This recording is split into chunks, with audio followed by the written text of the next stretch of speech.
ගැටලුවේ සඳහන් ආකාරයට මෙහිදී බිත්තරය නොබිදී පහළට අතහැරිය හැකි ඉහළම මහල සෙවිය යුතුය.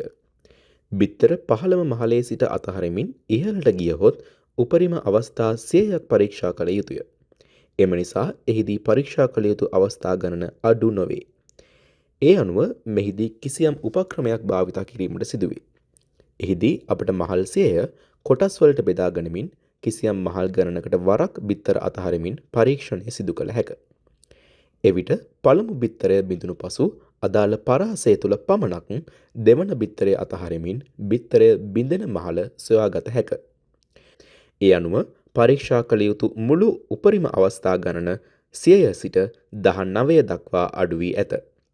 ඒ අනුව පරීක්ෂා කළ යුතු අවස්ථා ගණන අවම අගයක් බවට පත් කිරීමට නම් පළමු බිත්තරය අතහරින පරාස සංඛ්‍යාව සහ පරාසය තුළ දෙවන බිත්තරය අතහැරිය යුතු වාර ගණන අවම කළ යුතුය. අදාළ පරාසවල විශාලත්වය සමාන වීමේ අවශ්‍යතාවයක් නොමැති බැවින් ක්‍රමයෙන් පරාසවල විශාලත්වය අඩු කිරීමෙන් මෙය වඩාත් පහසු කරගත හැක. දැන් අපි මහල් 100ක් වෙනුවට මහල් 10ක් තිබෙන අවස්ථාවක් පළමුව සලකා බලමු.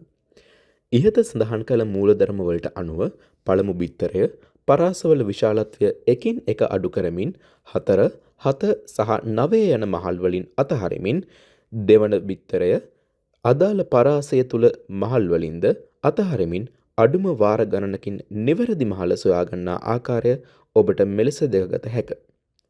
ඒ අනුව එම මූලධර්ම වල නිර්වද්‍යතාවය තහවුරු කර ගැනීමෙන් අනතුරුව දැන් අපි මුල් පරීක්ෂණය සිදු කර බලමු. ඒ අනුව ප්‍රථමයෙන් පරාසවල විශාලත්වයන් සොයාගත යුතුය. මෙහි දැක්වෙන ගණිතමය සම්බන්ධය ඇසුරින් එමාගිය ලබාගත හැකි බව ඔබට අවබෝධ වනු ඇත. ඒ අනුව 13.65ක අගයක් ලැබෙන අතර පරීක්ෂණය සඳහා පූර්ණ සංඛ්‍යාත්මක අගයක් අවශ්‍ය බැවින් එය ආසන්න පූර්ණ සංඛ්‍යාවට වැටයූ විට 14 යන සංඛ්‍යාව ලැබේ.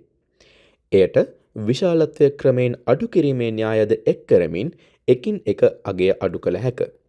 එවිට 14, 27, 39 ආදී වශයෙන් මහල් යොදා ගනිමින්ද පරාසවල විශාලත්වය 14, 13, 12 ආදී වශයෙන් අගය අඩු කරමින්ද පරීක්ෂණය සිදු කරනු ලැබේ.